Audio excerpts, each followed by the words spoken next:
But I have something that I want to call to your attention just a moment before Ruth. The Biblical Archeology Review and Bible Review are getting constant free advertising in this class,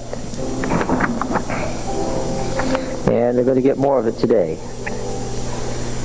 Let's see, maybe we can find an address here. I know it's in Washington, D.C., where you can subscribe to one or the other or both. If you can only get one, get the Biblical Archeology Review. If you can get both, they're both worthwhile.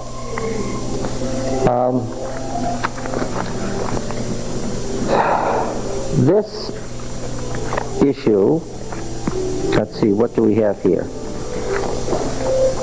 Volume 9, number 5, October of 93, has a lead article by James D. Tabor.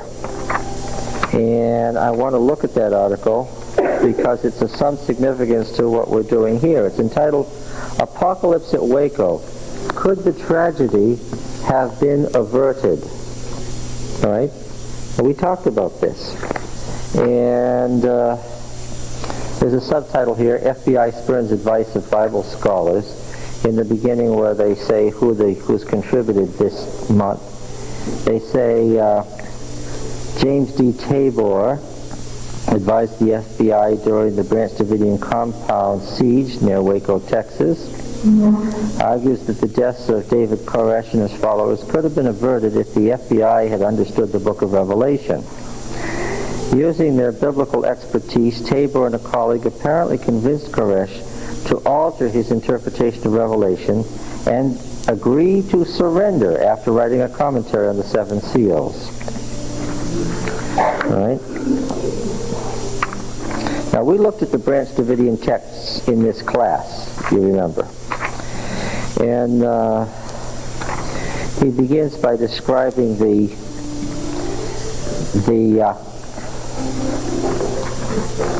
CNN interview where they wanted to ask him what happened that morning, and he wanted to tell them about the seven seals.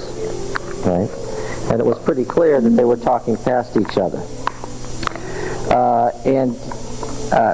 Dr. Tabor noticed the same thing that I did in that interview, that he was operating under a certain set of assumptions about exegesis of Revelation, and that he was very interested in getting those across and not interested in talking about the thing that had happened that morning. He got himself actively involved in this and ended up actually negotiating with David Koresh and his right-hand man. Koresh, the name that David had legally adopted for himself, is Hebrew for Cyrus. I told you this, of course. The name of the ancient Persian king who destroyed the Babylonian Empire in 539. Now, why was that significant to Vernon Howell? Because Cyrus destroyed Babylon, and what? He's thinking of Babylon, right, in Revelation, yes. In 539 BC, almost 50 years earlier, the Babylonians had destroyed the Jerusalem temple. We know all that. And then he quotes Isaiah 45:1. Thus says the Lord to Cyrus, his anointed, whose right hand I have grasped, to subdue his nation, to subdue nations before him, to strip kings of their robes. Isaiah 45:1. Thus says the Lord to Cyrus, his anointed. And what's the word there? What's the word there? Yeah, I know. What word is it? Thus says the Lord to Cyrus, his anointed. Anyone? What's the word there? Yes, that's the English word. What's the word there? I know it's anointed. I've said it several times. What is that word? Anyone? Messiah. Meshiach. Thank you for walking through the door. I was in trouble there. Okay. And what's the Greek equivalent? Is everybody with me here?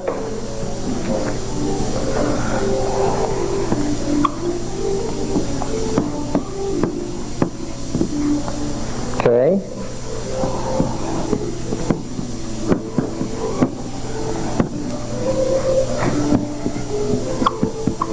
What does it mean?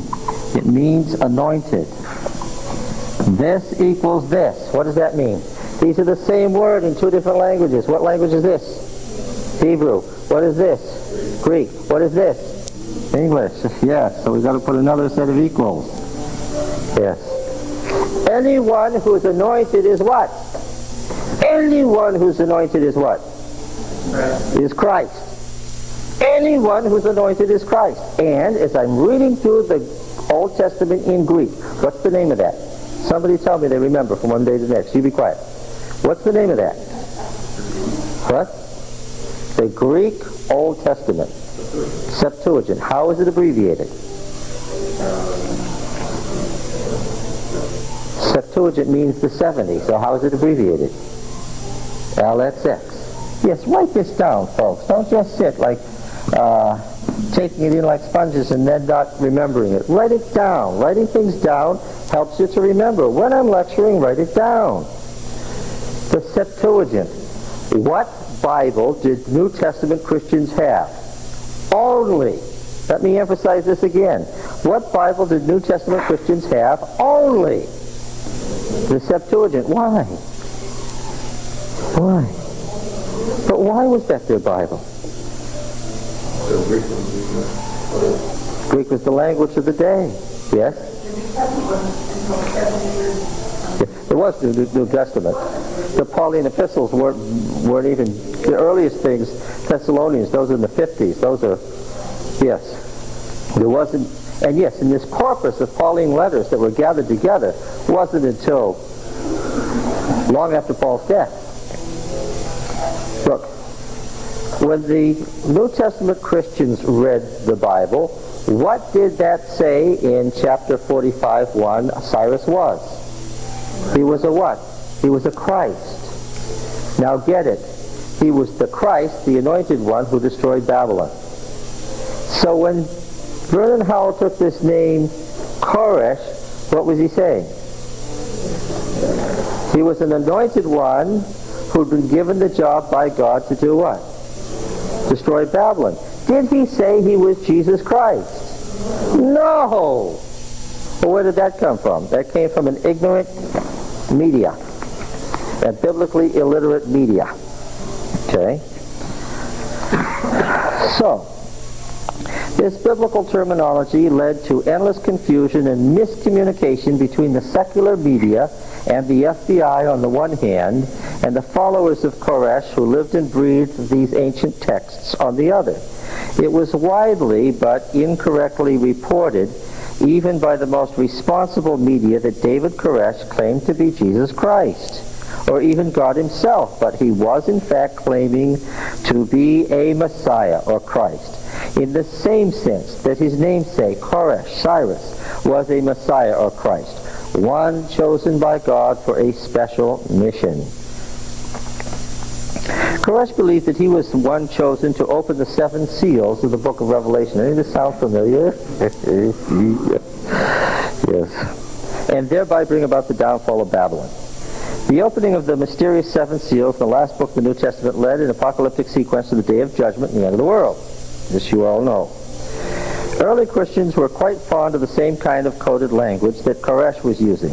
They routinely referred to the Roman Empire as Babylon, as indeed did contemporaneous Jews. You remember when we studied 1 Peter in Sabbath school, we came to this passage, "She who is in Babylon greets you." Remember that? We had this in Sabbath school. And I said, where, all claims of the papacy aside, where was Peter? In Rome. Yes. And the she was not an individual woman, but what? The Church of Rome. How disappointing that Peter was one of the bishops of the Roman Church. Yes. The book of Revelation is essentially a cryptic account of the destruction of Babylon, understood to be Rome. Revelation 19. What are the 7 heads? The 7 heads are 7 hills on which the woman is seated. Yes. And we could remember the Capitoline Hill and the Lateran Hill and the Vatican Hill. So we can still remember at least 3 of the 7. Right? We know the Vatican Hill. Why? Because that's where St. Peter's is today, and the Lateran Hill, the Lateran Treaty between Mussolini, yes, you remember that. And we remember the Capitoline Hill because, of course, that gave the name to the building on which it stood, the capital of Rome. And so when Washington was built, what did they do? They chose a hill there, and what did they build? The capital on it, and they called it, not surprisingly, just as the Romans did. And what do you think met on Capitol Hill in Rome? Yes, the Roman Senate met there. Yes. And the emperor, who was not considered, none of the Julio-Claudian emperors were considered to be kings. They were appointed by the Senate as an extension of senatorial authority.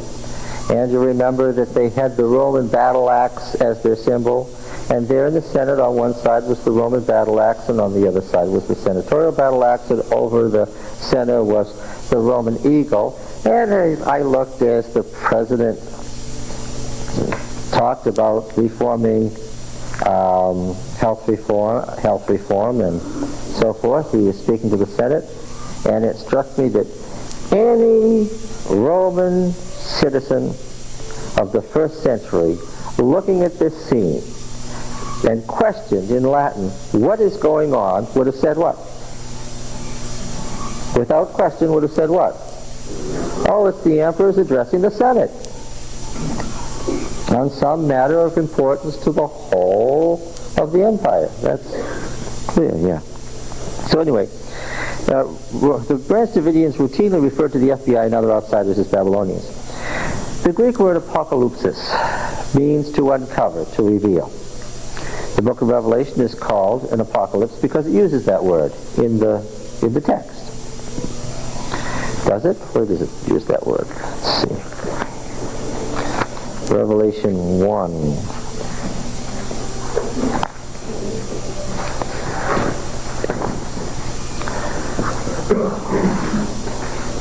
Revelation chapter 1. Very first word. The first word? Yeah, okay. So maybe this is apocalyptic literature then. Would you think, Richard? Yes. The book of Revelation is called the Apocalypse. An apocalyptic group believes that the end of history is near, and that the signs and secrets of the final scenario have been revealed to that group. Does any of this sound familiar? Okay. The followers of Jesus were an apocalyptic movement within ancient Judaism. Then there's another article in this magazine that on the Q source that questions whether or not they were an apocalyptic movement at all. Interesting. So were the people who produced the Dead Sea Scrolls. Yes, may I say again, the folks who lived at Qumran were the Essenes. It was not a wealthy country club. Let me tell you, nobody would live there. There was a wonderful place to go if you were rich and you wanted to be warm in the winter, and that was Jericho. It was not Qumran. So this, what was it, Nova show you saw? These two Belgian folks are absolutely off the wall. Totally wrong. Okay. Have we about got the door finished there? Okay. Now,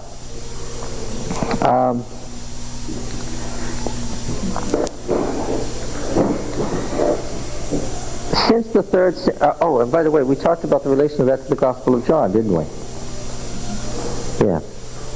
There's always been a question, Sharon, what happened to the Essenes? Why were there so few of them by the time the Romans came down there?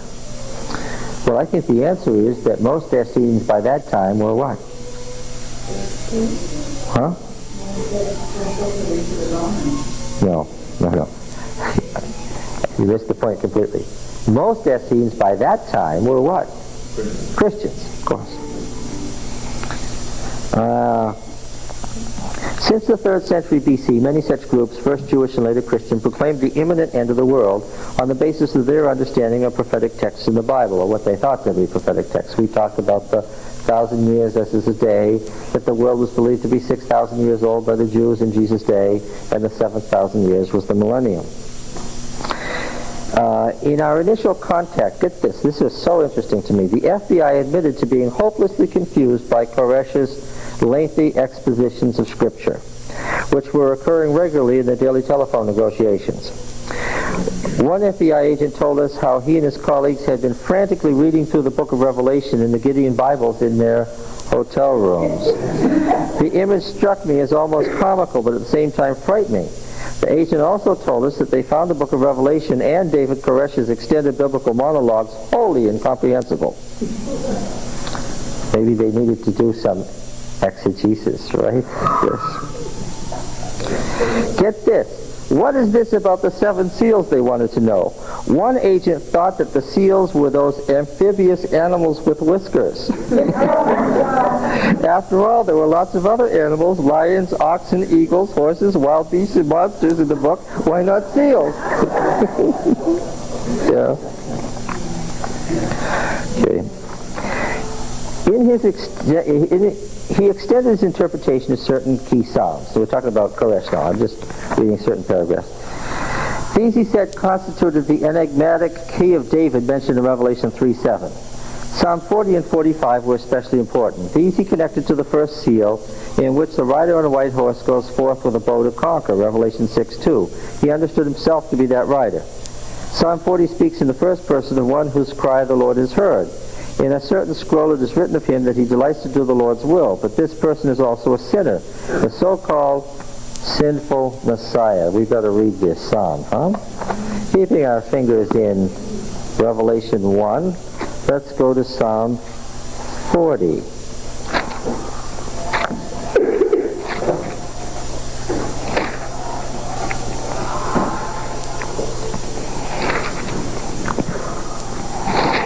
I waited patiently for Yahweh. He inclined to me and heard my cry. He drew me up from the desolate pit. Do you see that there? Out of the miry bog, and set my feet upon a rock, making my steps secure. He put a new song in my mouth, a song of praise to our God. Many will see and fear and put their trust in Yahweh. Blessed is the man who makes Yahweh his trust, who does not turn to the proud, to those who go astray after false gods. Thou hast multiplied, O Yahweh my God, thy wondrous deeds and thy thoughts toward us. None can compare with thee. Were I to proclaim and tell them, they would be more than can be numbered. Sacrifice and offering thou dost not desire, but thou hast given me an open ear. Burnt offering and sin offering thou hast not required. Then I said, Lo, I come. In the scroll of the book it is written of me, I delight to do thy will, O my God, thy law is written in my heart. Anybody recognize this passage? How is it usually and not exegetically applied? Yeah. I've told the glad news of deliverance in the great congregation. Lo, I have restrained my lips, as thou knowest, O Yahweh. I have not hidden thy saving help within my heart. I have spoken of thy faithfulness and thy salvation. I have not concealed thy steadfast love and thy faithfulness from the great congregation. Do not thou, O Yahweh, withhold thy mercy from me. Let thy steadfast love, what would that word be there, steadfast love?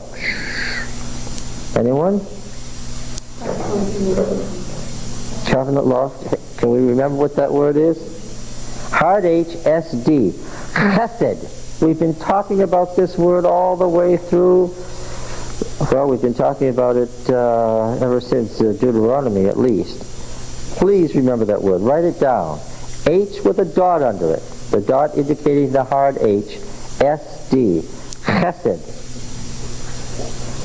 Covenant graciousness. That beyond human graciousness that one exhibits who fulfills covenant law. Let thy steadfast love and thy faithfulness ever preserve me. And here's the key. It's all one speaker. Verse 12, for evils have encompassed me without number. My iniquities have overtaken me till I cannot see. They are more than the hairs of my head. What's more than the hairs of my head? My iniquities. My heart fails me. Do you catch the problem? What's the problem? What's the verse? 7 and 8. Yes? What? Verse 7 and 8, what? Don't say Christ. Now you're... What did you say? To Jesus. And yet here, this person, the psalmist, is what? Sinful. Is it somebody else's sins that he's bearing, as in Isaiah 53? No. It's what? His own sins. Yeah. Be pleased, O Yahweh, to deliver me. O Yahweh, make haste to help me. Let them be put to shame and confusion altogether, who seek to snatch away my life. Let them be turned back and brought to dishonor, who desire my hurt. Let them be appalled because of the shame, who say of me, Aha, aha! But may all who seek thee rejoice and be glad in thee. May those who love thy salvation say continually, Great is Yahweh. As for me, I am poor and needy. But the Lord takes thought for me. Thou art my help and my deliverer. Do not tarry, oh my God. This is a psalm of lament, isn't it? Okay. The person is calling for deliverance, okay, or else has experienced deliverance, depending on how you translate the perfects and imperfects in the passage. Exegetically is the psalm about Jesus. No. Then on what basis, and there are 3, on what basis can we take verses 7 and 8 and apply them to Jesus, as does the New Testament? By analogy.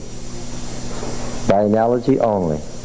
And it's a somewhat faulty analogy, too. It's not exactly parallel. Yes?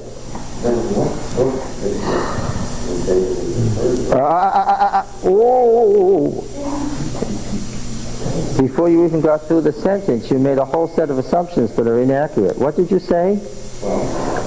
I heard your fundamentalism coming right through. Do you even know what you said, Pete?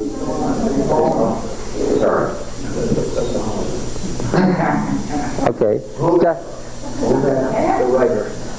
As Archie used to say, whatever. Now, yes, whomever. Yes, okay, good question. Then okay, verse 6, let's read the context. Sacrifice and offering thou dost not desire, but thou hast given me an open ear. Burnt offering and sin offering thou hast not required. Then I said, Lo, I come. In the roll of the book it is written of me, I delight to do thy will, O my God. Thy law is within my heart. Okay. What do you think? The question is, what's the book where this is written? To what does the psalmist refer? How readest thou?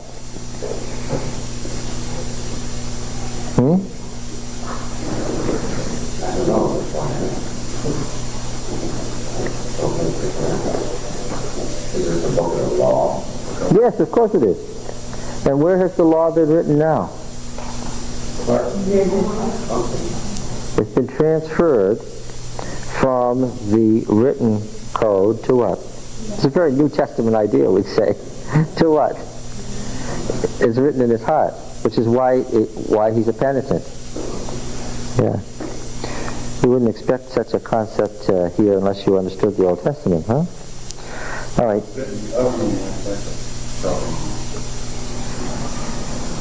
Well, what's the preposition? Chapter 40, verse... What's the preposition, Richard? Do you have it open before you? The last word in verse 7.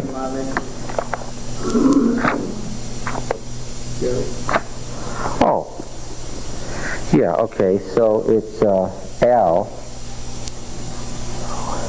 concerning about, with reference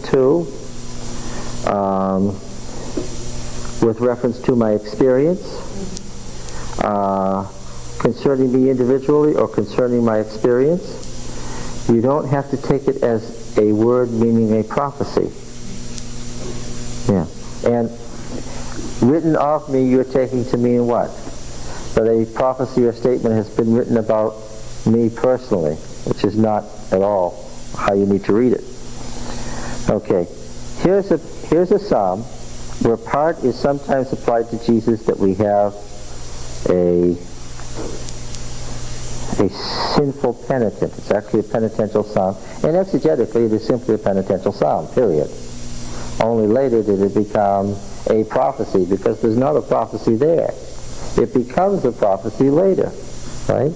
Just as Isaiah's child being born in Isaiah 7:14 was hardly what you would call a prophecy, but it became a prophecy later, a predictive prophecy only later.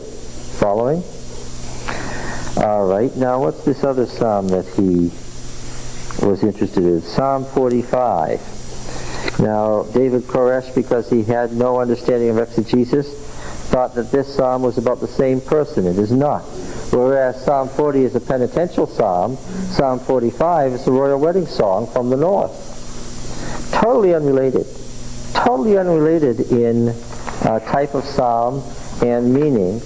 But because he didn't know the difference between a penitential psalm and a royal psalm, and because he couldn't tell the difference between the Yahweh Psalter and the El Psalter, and had never heard of such things, he thought he was seeing a psalm about the same person. Not at all. This is what happens when you have no exegetical training.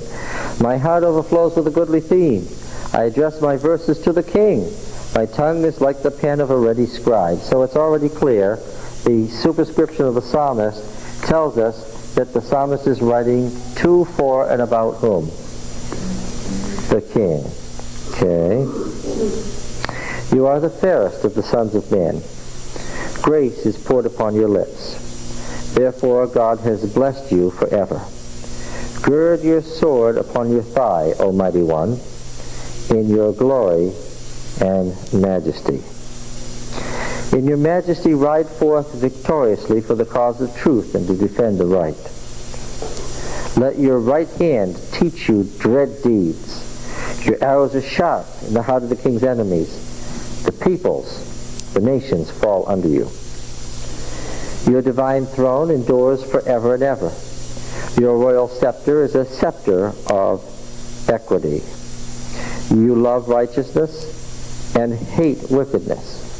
Therefore God, your God, has anointed you. We know that every king was a what? Was a Christ, yes. With the oil of gladness above your fellows. Your robes are all fragrant with myrrh and aloes and cassia. From ivory palaces, stringed instruments make you glad. Daughters of kings are among your ladies of honor. At your right hand stands the queen in gold of Ophir. Hear, O daughter. Now who's being addressed? Consider and incline your ear. Forget your people in your father's house, and the king will desire your beauty. Since he is your Lord, bow to him. The people of Tyre will sue your favor with gifts, the richest of the people with all kinds of wealth. The princess is decked in her chambers with gold-woven robes. In many-colored robes she is led to the king. With her virgin companions, her escort in her train, with joy and gladness they are led along as they enter the palace of the king. Instead of your fathers will be your sons. You will make them princes in all the earth. I will cause your name to be celebrated in all generations. Therefore the peoples will praise you forever and ever. Who's addressed in verses 16 and 17?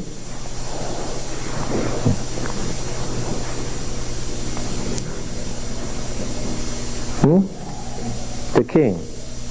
Well, that's part of an answer. Who's addressed in verses 16 and 17? Well, of course. Who's addressed? The king and queen, the royal couple. the first stanzas are about the king, the second stanzas are to the queen, and the last blessing is upon what?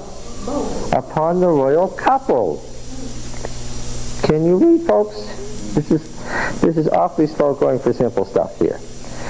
Of course, what is taking place? What is the setting of the psalm? What is taking place? A marriage.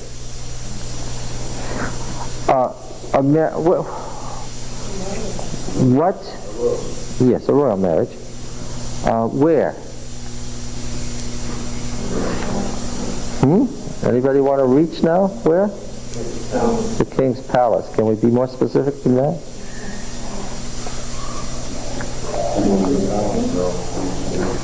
Go ahead.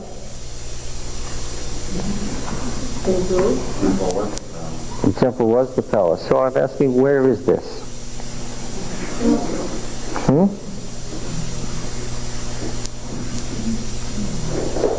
I hear mutterings. Well, of course it would be on the cosmic mountain, but I'm asking for a locale. I want to know on the map where I could find this place. What place is this? Jerusalem? The temple in Jerusalem. Okay, let's look at verse 2. Therefore God. Psalm 45, you see verse 2? I'm reading Psalm 45, the royal wedding psalm, and I'm going to stick with it till we can get out of it what it holds without reading into it what it doesn't say.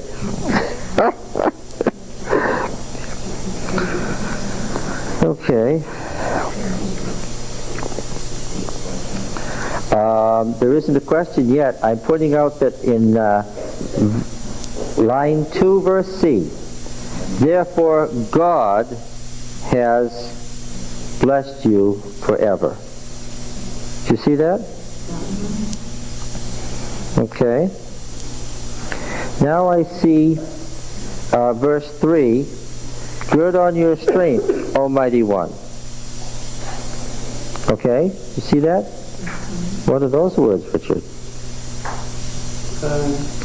I'm interested in the words Almighty One.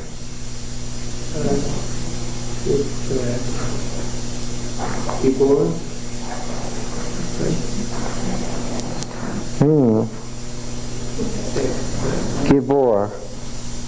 Think now of what name we get from that.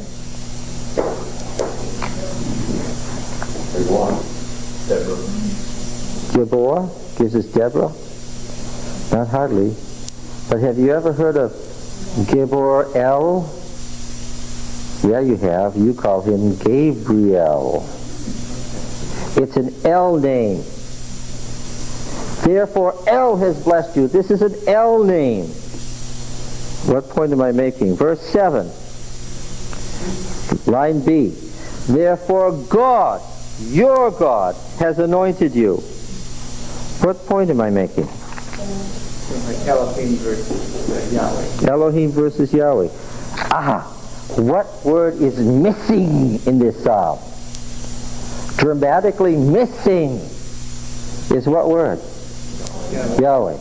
I said, and apparently it went just above your heads, that this was in the El Psalter. Now let me repeat. The El Psalter comes from where?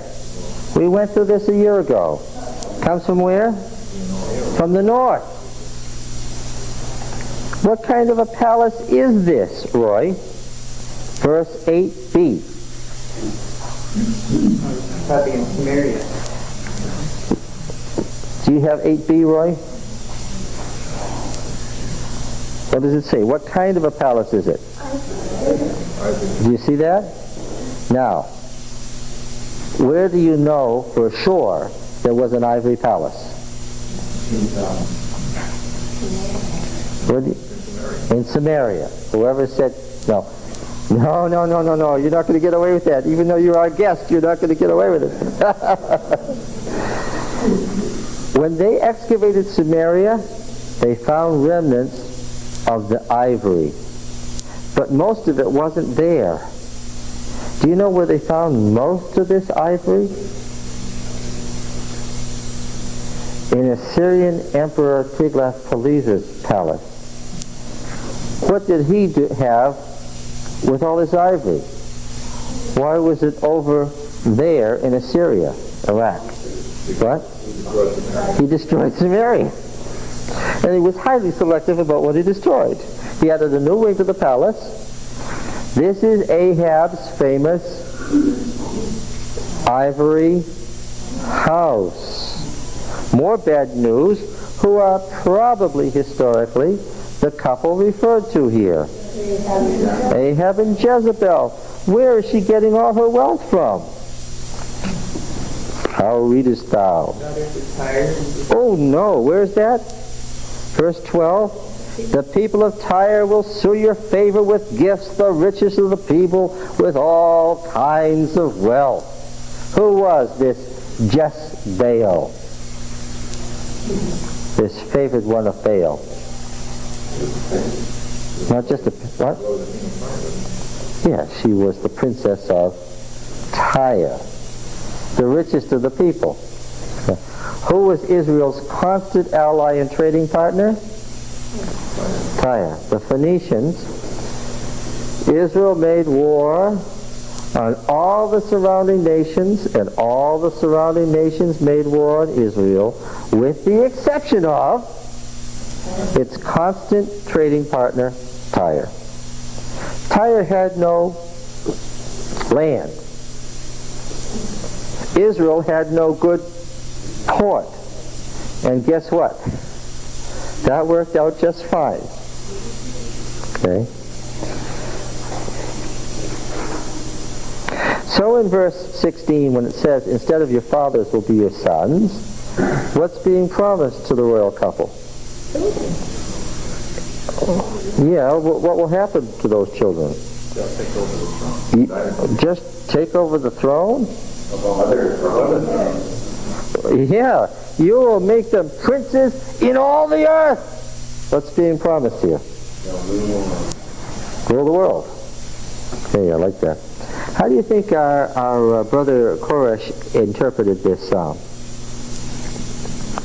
Psalm 45, which Koresh understood to refer to the same figure as in Psalm 40, which is utterly nonsense. In Psalm 40 we had a penitent, a sinful penitent who was praising God in the great congregation for his being forgiven, right?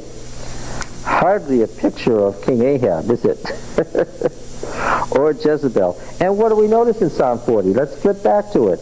I waited patiently for Yahweh. Right away I know what? Where am I not? I'm not in Samaria. This must not be Samaria, Toto. Where are we? In the great congregation. It's a standard phrase in the Psalms for what? For what?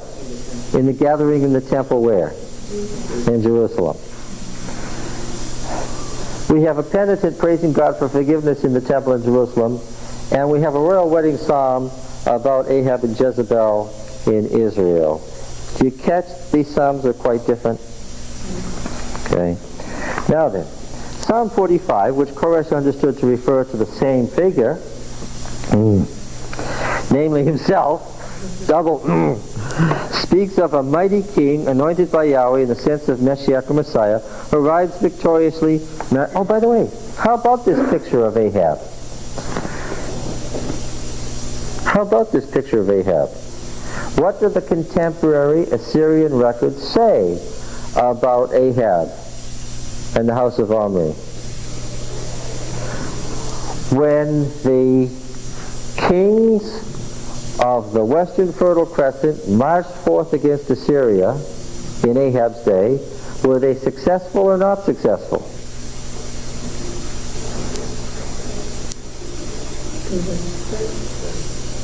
They were successful. They beat the Assyrians.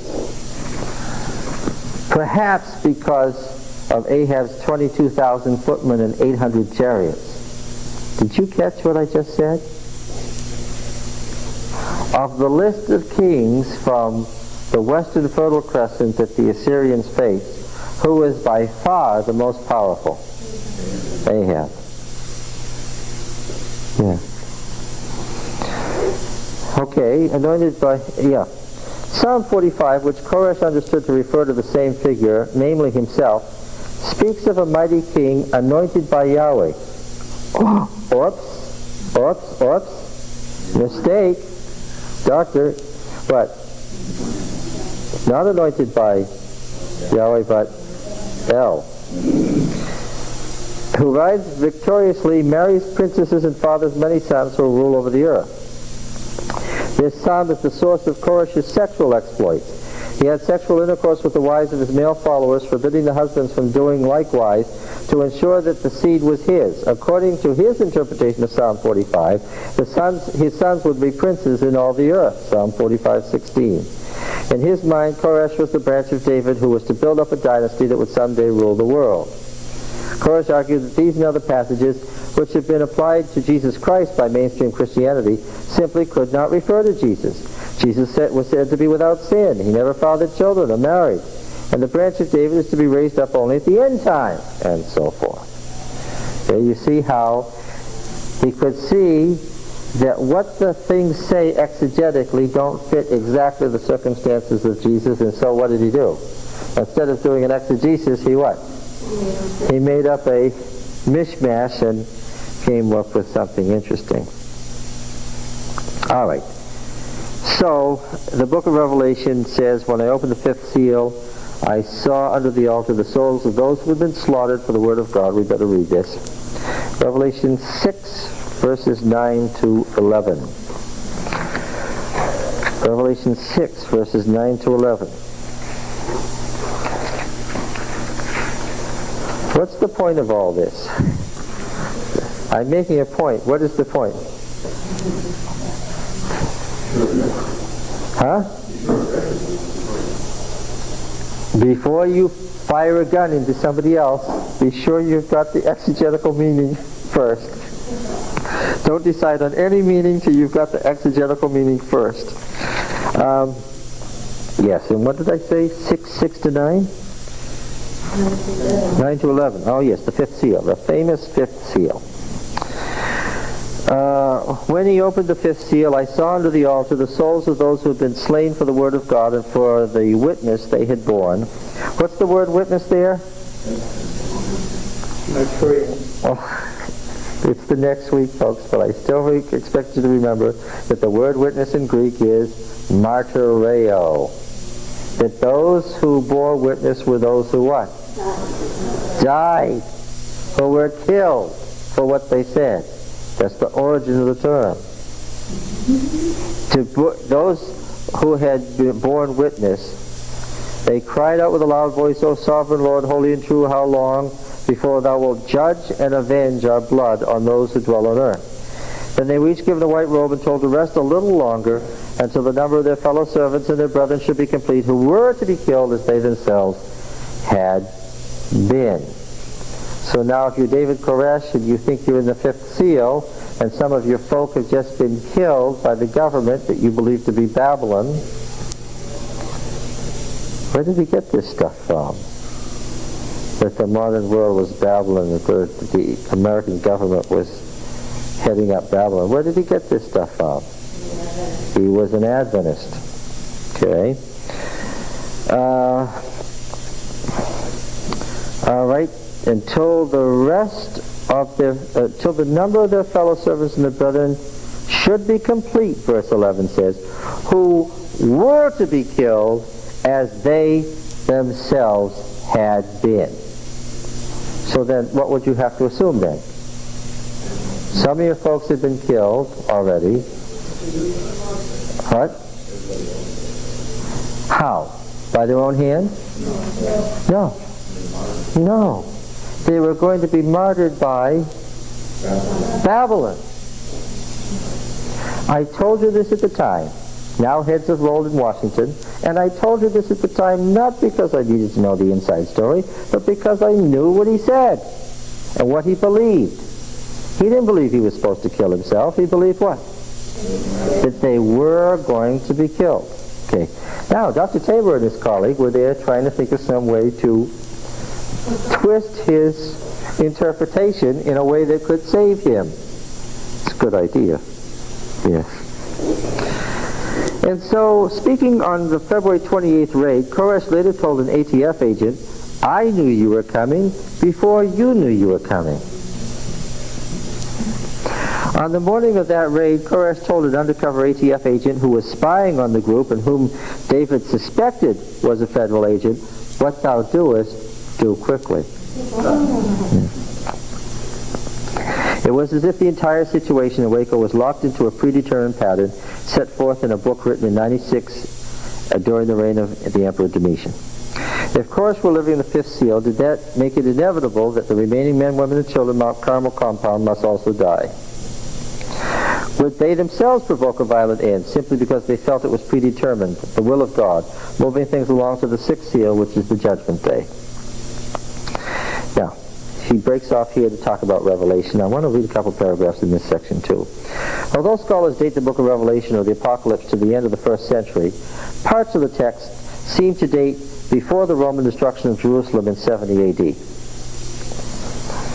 Okay, the reason for that is that there's much of the book of Revelation that seems to have to do with the Neronian persecution. If you were in Sabbath school class, you'll remember that I read Senator Tacitus's awful description of Nero's destruction of the Christians in his gardens, having thousands crucified and having them burned alive so they could be lights for his evening parties and so forth. Remember, this was all about him wanting to rebuild the city of Rome and having it burned down and then blaming the Christians. Remember all that? Yeah. Now, Nero, you remember, lived until 66 when the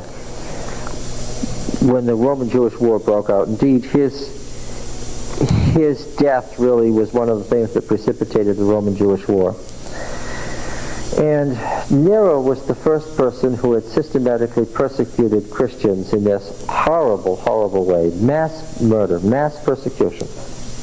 So there are some scholars who theorize the book of Revelation was written during Nero's reign under this tremendous evil persecution. I don't think that's true, but anyway, that is one interpretation of the book of Revelation. I think something else quite different is what happened. Of course, they didn't know how long this persecution would continue. Remember this, that from Matthew 24, it was common Christian belief that the destruction of Jerusalem was the same as what? Everybody seems familiar with that, right? The disciples could not conceive of one stone not standing on another because of what the temple was and so forth, unless Jesus were talking about the end of the world. So he asked them, when will these things be? What will be decided to come in the close of the age? Equating the destruction of Jerusalem with the end of the world. And Jesus said at the end of this long discourse, what? This generation will not pass till all these things be fulfilled. And this was 31 AD, according to our understanding. A biblical generation was, by tradition, how long? 40 years, which would bring you to something outer limits. What would your outer limit be? 71. So it was common belief. The quotation this morning in the sermon from 2 Timothy. Paul was about to die at Nero's hands, and he knew it.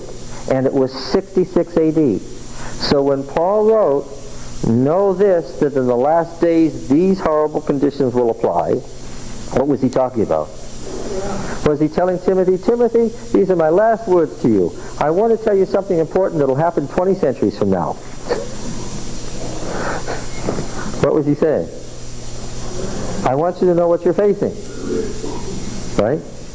So, he was saying, I'm not going to live through this, but what? To Timothy. But you will. Okay. Yes. Now, of course, something happened. Nero died by his own hand and with the able assistance of his slave. And the Roman-Jewish War broke out. Jerusalem was destroyed right on schedule. But what? But the end of the world didn't come. If it was 75 AD or 80 AD, you begin to get an ulcer. Why? If you were a Christian, you'd have a theological ulcer. The unthinkable had happened in two ways. Jerusalem had been destroyed. The temple was gone, the largest temple ever built. But what? The world was still there. Everything, the apostles were gone, but what? Everything was continuing on pace. Even worse, the Roman emperors were so occupied with other things that what? There wasn't even any persecution. Okay? Now then, along came that unhappy man Domitian, that unhappiest of men, and he started an intense, severe, and worldwide persecution of Christians. And he knew that most of them were in Turkey. He knew that the capital of Christianity was in Turkey, and he knew that the head place was Ephesus. And in Ephesus, of course, he had this great temple built to himself. The first open, deliberate worship of an emperor as a god. He had himself proclaimed Dominus et Deus. Dominus et Deus. What's that? Lord and God. And everybody had to swear by the emperor and worship the emperor or die. And what happened? This terrible persecution broke out. And this deliberate building of a temple to himself in Ephesus was to stop the spread of Christianity. Now, I have this feeling, though I can't prove it, but I'm sure I'm right. When Nero exercised this terrible persecution against Christians, Christians saw this as the end of the world, and then it was cut short. And then, some 30, 35 years later, along came this other emperor and did the same thing, only in a much broader and more horrific scale. When the Christians looked at Domitian, what did they see? What did they think of? Yes, of course they did. It was the end of the world. And what else did they think of immediately? When they thought Domitian, what else did they think?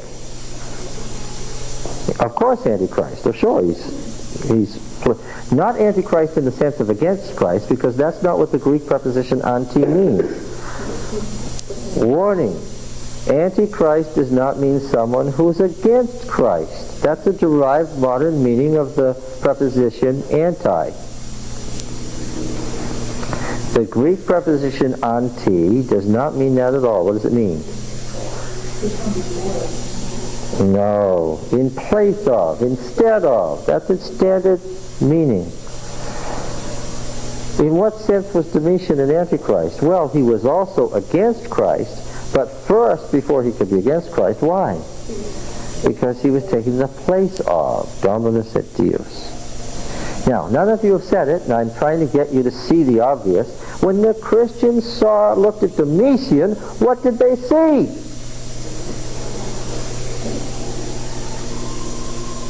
They saw the Antichrist. When the Christians looked at the Antichrist Domitian, what did they see?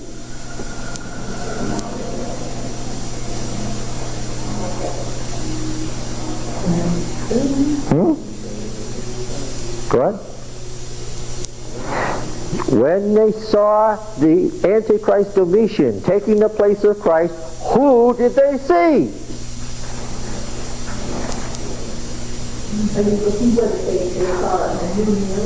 Exactly. They saw a new Nero. The deadly wound had been healed. It was Nero who received a deadly wound in their minds, and now The wound had been healed. This is the meaning of the phrase that has been found, Nero redivivius. What does that mean? It means they were saying Nero has come back to life.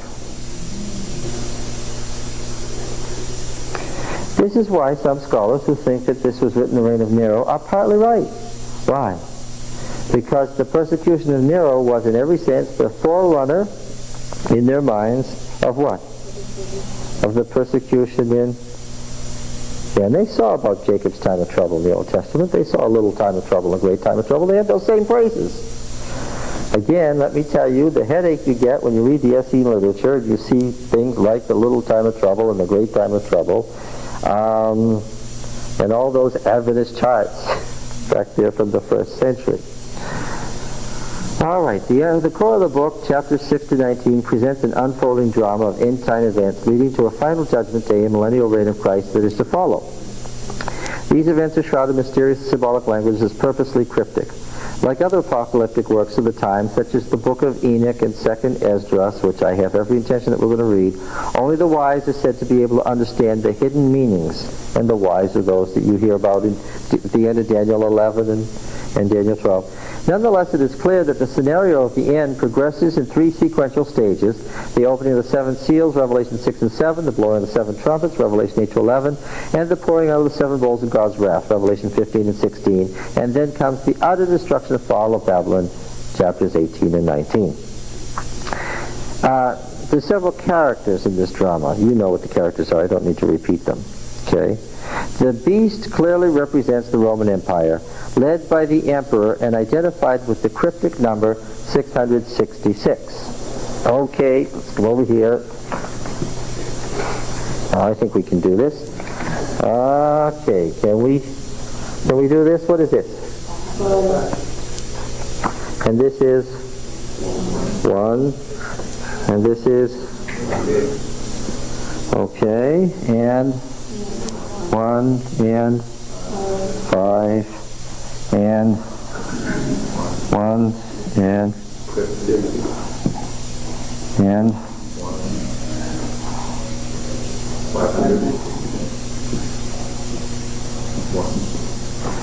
what do we get? Okay. Now, does anybody recognize this, first of all? Anybody recognize this? You know, we talk about tradition in the Catholic Church, right? Tradition? Well, of course, this interpretation comes from the High Middle Ages. This comes from the High Middle Ages when there began to be more and more criticism of the papacy as a system. Now remember that medieval Christians who criticized the papacy were Catholics. They wanted the church to be run by councils, the so-called conciliar movement. They didn't think having a king over the church was the right thing at all. They were anti-papists and pro-council, the conciliar movement. And these theologians who wrote said, the beast in Revelation is the papacy. And there was a popular Latin phrase that the popes of the Middle Ages used, Vicar of the Son of God. It's not used anymore. Now, for about 500 years, interpreters of Revelation have said, vicarious filii Dei, this is the papacy. Who only says this today? Yes, this is a belief system and an idea that has disappeared from the world except for Adventism. Okay? Really, if you want to talk about a religion that is traditional, this is the original pre-Protestant Protestantism. This is long before Luther had 95 Theses to nail to the door. This was the knock on the papacy. Okay? Now, do you sense any problem with this exegetically? Exegetically, do you sense any problem with it? Not Revelation. What? Not the book of Revelation. This way. Oh, vicarious filii Dei isn't there. That's true. What is there? The number. And of course, the Jews did deal in numerology. Numerology was a fun thing, and the gematria in the Talmud show that they dealt in numerology. Certainly. It says it's the number of a man, doesn't it? Where does it say that?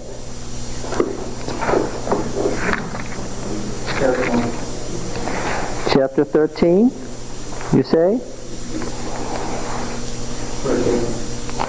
Verse 8? 18. This calls for a mind with wisdom. Let him who has understanding reckon the number of the beast. For it is a human number. Its number is 666. And do you have a footnote? Does anybody have a footnote there? What does your Bible say? What does it say by the number? 616. Yeah. The manuscript evidence is deeply divided as to whether it was 666 or 616. I like 666 much better. So I don't care if 616 is the original reading or not. I don't like it. Yeah, but many ancient manuscripts, authoritative ancient manuscripts, read 616. This is annoying. Okay. Yeah. Keep going. Do you sense any problem with this exegetically?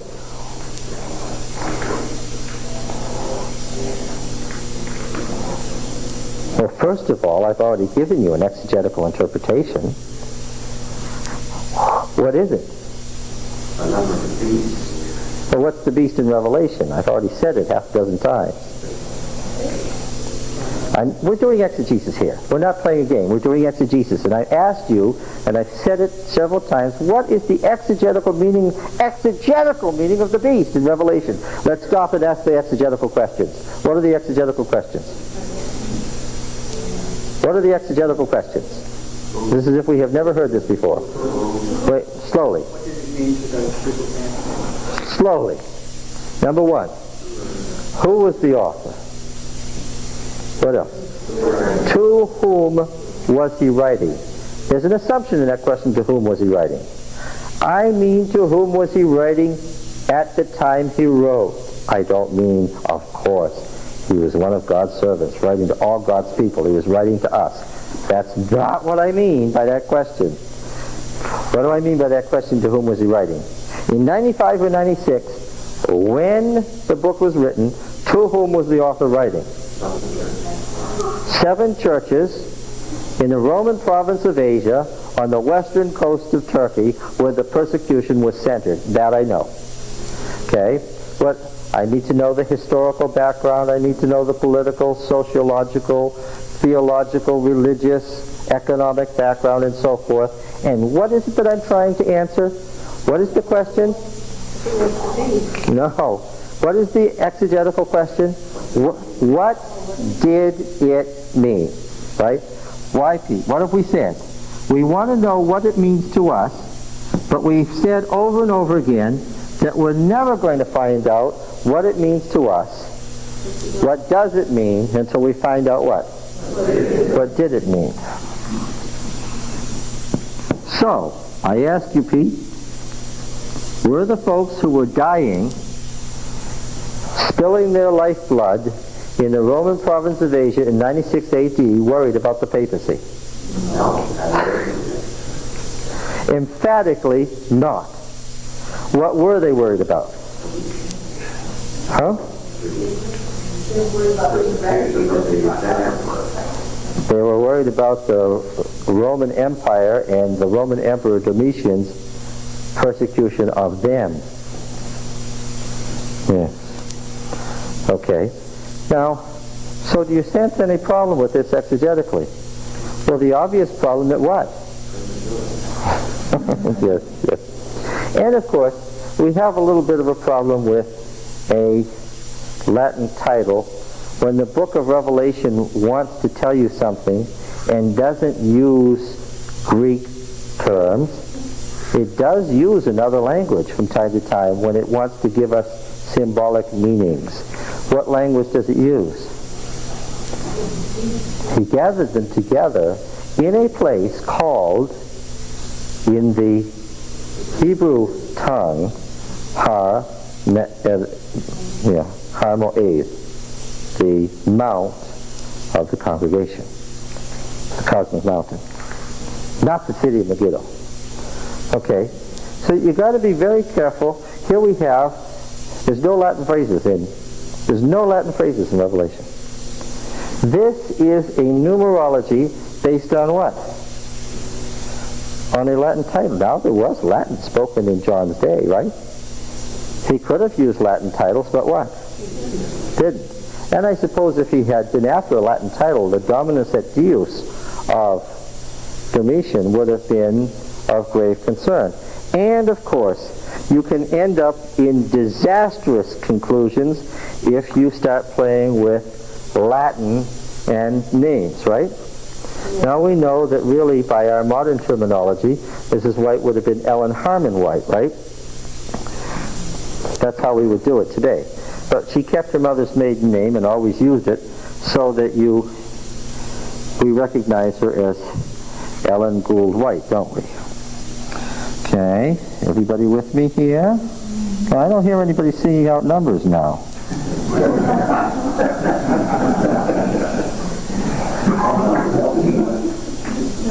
Yes, that's 10, of course, it's a double U. And what do we end up with? Yeah. Yeah. So, just for the record, I'm giving credit to the TV instead of the eyes and ears. oh, thank you. Yeah. Okay. Now, we can, in fact, derive an explanation by using the Babylonian Talmud. Just use the Jewish gematria and ask, what do the Hebrew letters mean? The Jews hated Nero too. Neron Caesar, Kaiser Nero, Emperor Nero. And these are the numbers of the Hebrew letters.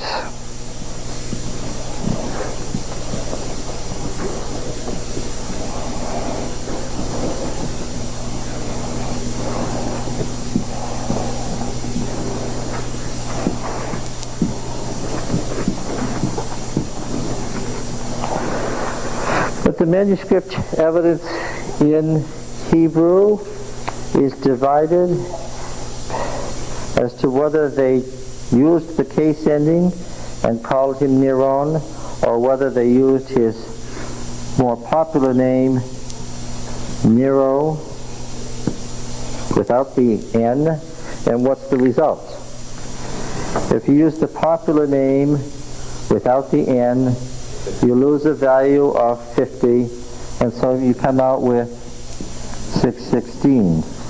Whatever was the original, 616 or 666, whatever the original manuscript said at the moment he put ink to parchment, nevertheless, how did he intend to identify Domitian? As what? As Nero. Yes. All right, now, getting back. Say what? By analogy, do we believe there's another world empire coming that will persecute the righteous throughout the world and usher in the end of the age? Yeah. All right. So he writes, the turbulent, terror-filled years of the reign of the Emperor Nero through Domitian. And I don't agree that it's the turbulent, terror-filled years from the Emperor Nero through the reign of Domitian. What am I saying? That it was Nero's reign and then Domitian's reign. And Domitian was considered a revival of Nero. Not through, but when they saw this happen. So what did Christians who received the book of Revelation believe was about to happen? The world was about to end. Yeah. All right. That's certainly what the book of Revelation predicts, doesn't it? The end of the world. The book of Revelation presented problems for the Christian church almost from the outset. Can you understand why it presented problems? As noted in a recent article in this magazine, the book of Revelation, he's quoting now, was most often among the disputed nominees for inclusion in the canon of the New Testament, close quote. Why would it be? For the same reason the book of Daniel was placed in the writings and almost didn't make it into the Old Testament. The book of Daniel said the Davidic Empire is going to be reinstated shortly. And what? It wasn't. Do you understand why the book of Daniel had a problem? The book of Revelation said the world is about to end right now. And what? And it didn't. Get it? Yeah. The book of Revelation presented and presents two major difficulties. First, it's written in a veiled symbolic language, lending itself to countless interpretations, often wild and uncontrolled by the normal tenets of biblical exegesis. I like that so much. Second, it contains unequivocal statements about the impending end of the age that were never literally fulfilled and thus demand constantly revised interpretation. Ironically, these two problems probably led to the book's inclusion in the canon, as well as its preservation and its current popularity. The imprecise symbolic language allowed for continuous revisions of interpretations and ingenious reapplications to subsequent periods and situations. In short, the book of Revelation became a timeless script for the end-time scenario, ever flexible and mobile throughout time and space. It has provided countless movements and groups with interpretations of their own situations and has fueled the hopes, the dreams, and the schemes of a perpetually revised apocalyptic agenda. Does any of this sound familiar? Yes. Once the book of Revelation was safely included in the canon of the New Testament, the Christian church provided three major kinds of interpretation. The first, most officially sanctions the spiritual or allegorical interpretation. According to this approach, the book is not to be taken literally at all, should never be applied to any precise historical setting. It's symbolic, timeless allegory. We'll study all this when we do the book of Revelation, but you catch the point of that one. It's the spiritual odyssey of the Christian. Second, this one has arisen since the advent of modern historical criticism of the Bible. This approach is especially prevalent in the scholarly world. In this largely historical approach, the book is tied to the first century. Its direct applicability is restricted to that period. And that's where I have a catch with modern scholarship. And I have it on a scholarly basis. When a scholar says it's about Domitian, it's about Domitian's persecution of Nero, and that's all, what do I say? You've got a problem. And you've got a problem right in the book of Ruth. Ruth meant one thing to the man or woman who wrote it. It had to do with who is true Israel, who is a true covenant keeper. What does covenant faithfulness mean? But that's not why it's in our Bible now. The Deuteronomic historians saw it as a prophecy of the coming Davidic Empire. Okay?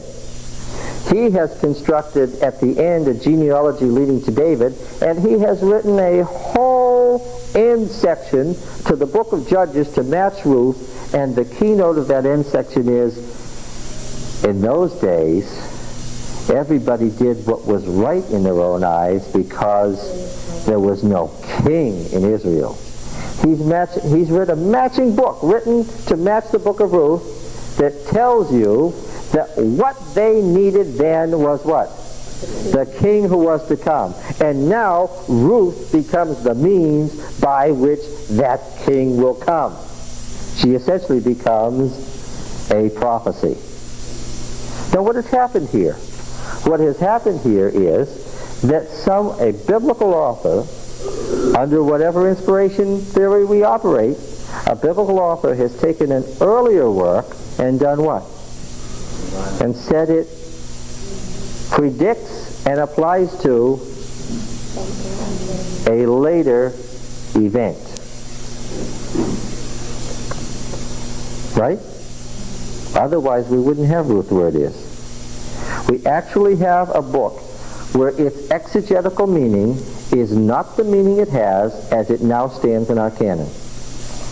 And of course, when we do exegesis, which meaning do we have to pay attention to? So far as we've been going through Ruth, all I've been paying attention to is what? The original story. But when we get to the end, what are we going to have to do? Then we're going to have to go back through and what? Now look at it as a prophecy of the Davidic Empire and how people from other nations will become covenant keepers through the line of David. Okay? Now we're going to have to go back through and find that there's another exegetical meaning that has been created by a biblical author.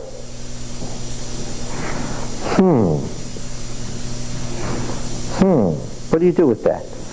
We have Amos. Amos was written to whom? To the northern kingdom. Only. But as it stands in our Bible now, who is it addressed to? It's addressed to Judah. Yes. And of course, it's not going to be any surprise to you, Richard, that later prophets quoted Amos because of the Day of the Lord passages as predicting what?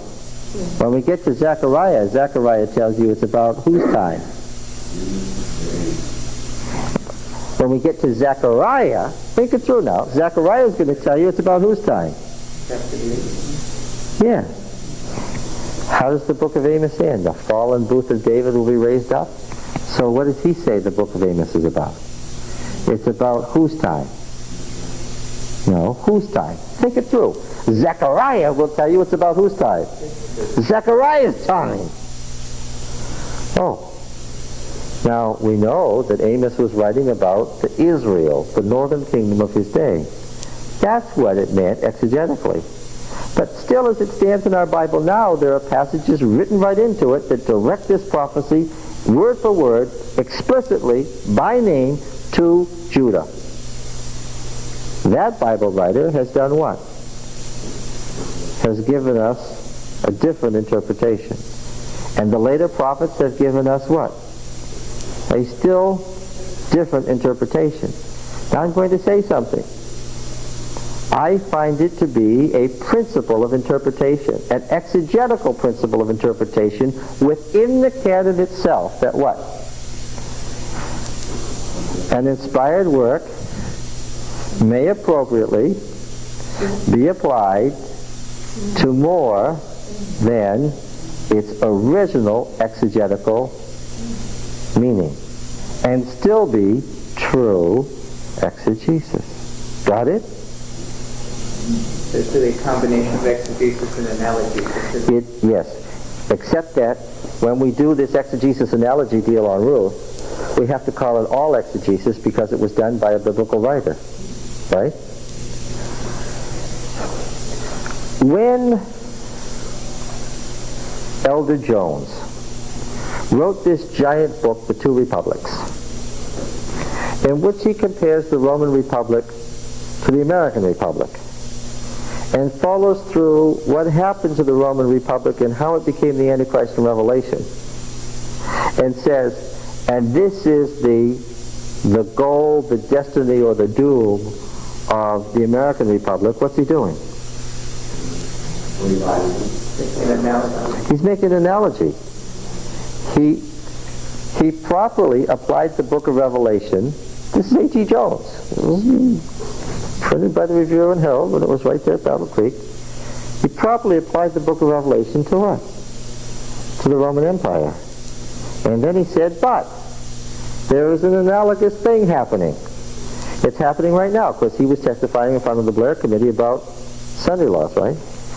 He was saying, when the Roman Republic became the persecuting Roman Empire and killed Christians for not obeying God, for obeying God's law, and when this republic becomes this great world power and does the same thing, then what?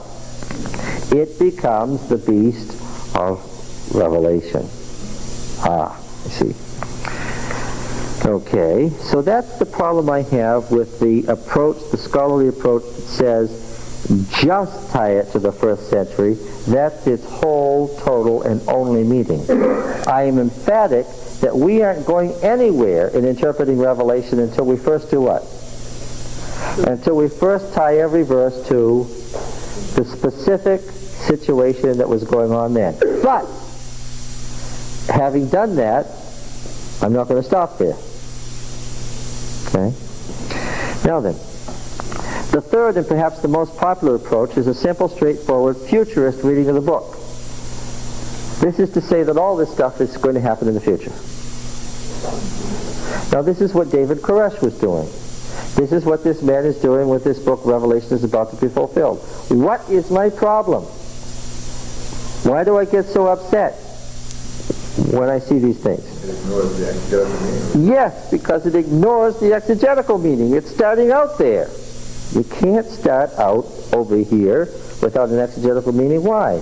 Because then you can make the book say anything. The third, perhaps the most popular approach, is a simple, straightforward, futurist reading of the book.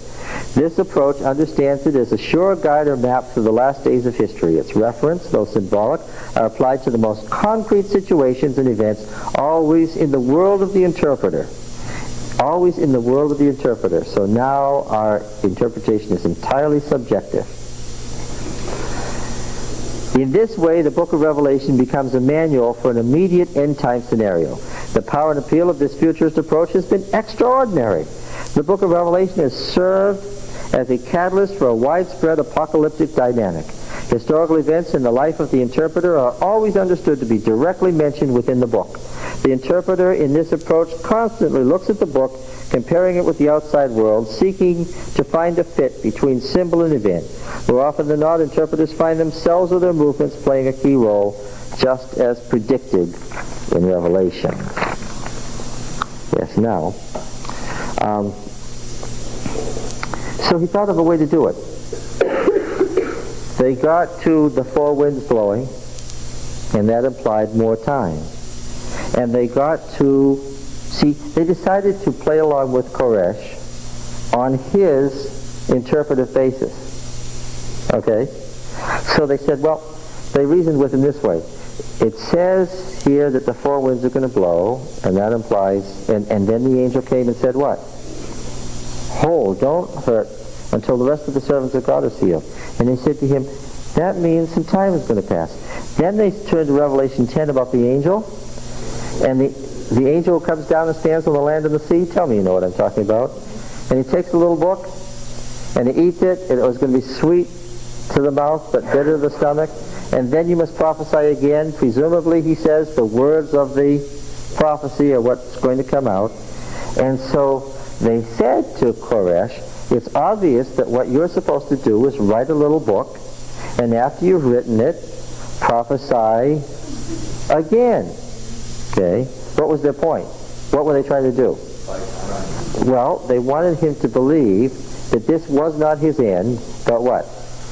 He would prophesy. And this is when he said that he wanted to keep the Passover, and after the Passover he'd write the little book, and after the little book was written, he'd come out. Because he had to prophesy again. They actually talked him into this. And they told the ATF and FBI that they had accomplished this. Good, huh? I'm impressed. So, Koresh said, I'm presently being permitted by God to document in structured form the decoded messages of the seven seals. Upon the completion of this task, I'll be freed of my waiting period. I hope to finish this as soon as possible and stand before man and answer any and all questions regarding my activities. He's going to prophesy again. Okay. Phil and I were, of course, elated. Unfortunately, the FBI's reaction was different. The FBI simply stepped up the pressure tactics, demanding once and for all that Koresh and his people surrender. They thought Koresh was simply stalling, as they claimed he had done in the past. Passover, an 8-day Jewish holiday, we all know that. Passover, the Feast of Unleavened Bread, is 8 days with 2 Sabbaths. You all know that, right?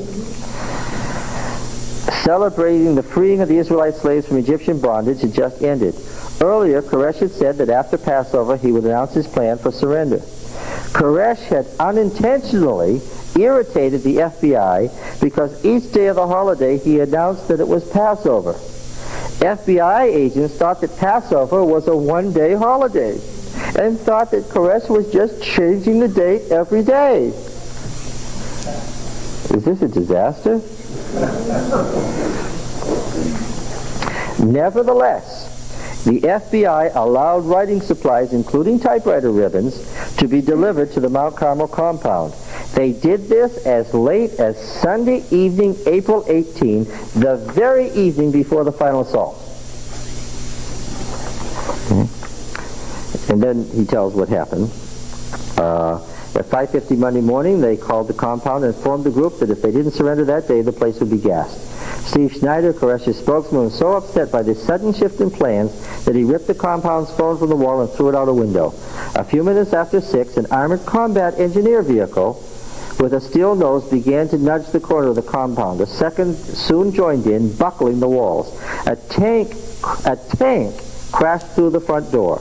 Tear gas enveloped the buildings. Rounds of bullets rained down on the attackers.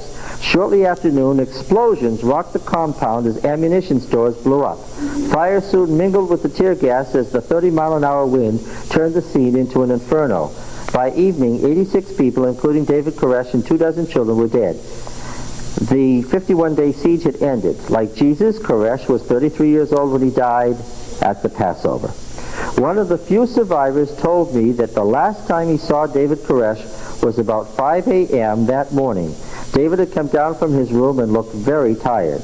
He said that he had been up most of the night working on his manuscript on the 7 seals. Were they planning to kill themselves? We can only speculate what Koresh must have thought when the attack came, as the buildings shook and the walls were punched with holes and tear gas injected. My own view is that given his mindset, he can only have concluded that he was in the 5th seal after all, and that they were going to die. I have not the slightest doubt that David Koresh would have surrendered peacefully had he been allowed to finish his manuscript. Shortly after fire consumed the compound, some federal agents said that they doubted that Koresh was even working on a manuscript. They took what Koresh had said about God's allowing him to write the interpretation of the 7 seals as a ploy to delay matters further. We now know this was not the case. Ruth Riddle, one of the few survivors, had a computer disk in the right pocket of her jacket when she escaped. She had been typing David's handwritten manuscript the day before the attack. On that disk was his exposition of the 1st seal. That disk is now in the possession of federal authorities. Well, that's pretty awful, isn't it? Oh, and there's a box. There's a box. It says the FBI and the Ruth Riddle riddle. Ruth Riddle escaped from the Mount Carmel Inferno on April 19 with a computer disk David Koresh had given her the night before to transcribe. Presumably it contained Koresh's account of the opening of the first of the 7 seals described in the book of Revelation. It may tell us how likely it is that the tragedy at Waco would have been averted if the FBI had followed the advice of Bible scholars James Tabor and Philip Arnold. All of our efforts to obtain a copy of this disc or a transcript of what it contains have produced nothing but a runaround from the FBI. Washington told us to call Dallas. Dallas told us to call San Antonio, but don't hold your breath, he said. San Antonio told us to call the Texas Rangers. The Texas Rangers said to call the FBI in Washington. We wrote a Freedom of Information Act request to the FBI. The law requires that the FBI respond within 10 business days. We now have a letter from the FBI. We're too busy to comply with the law, is what it says, essentially. Whether the public will ever learn what the disc contains is questionable. Well, yeah. I'm reading from its companion magazine. Biblical Archeology Review comes out every other month, and this is the magazine that comes out on the opposite month, published by the Biblical Archaeology Society. It's the same thing, essentially the same format and everything. All right. But knowing what we know about God's when the one in charge, he wasn't trying to arrest him. He used the FBI, the ADF. Yes, just everybody put themselves, the book of Ruth says, in their own situation, ultimately, and God oversees that process.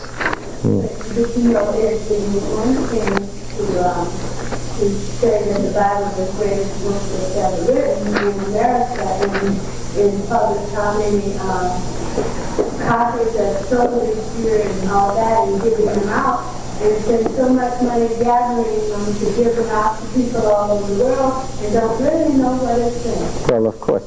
One of the things I've noticed, have you ever noticed this on these quiz shows? They'll ask something like, who built an ark? And people who know the most obscure material have no idea who built an ark. A what? Yeah. So almost total biblical ignorance. And I would say even the Attorney General and that we didn't know about the Jewish Passover. No. So everybody evidently thought it was one. Well, I think that they do have a problem if they had Bible scholars advising them and telling them the facts. And this man has published this. He's published this. This is a problem. So they just not very keen on the government. Well, they got halfway there. They got rid of the ATF people, but they still have to face these trials in which these people are going to be saying things about the FBI who made the decision about that raid.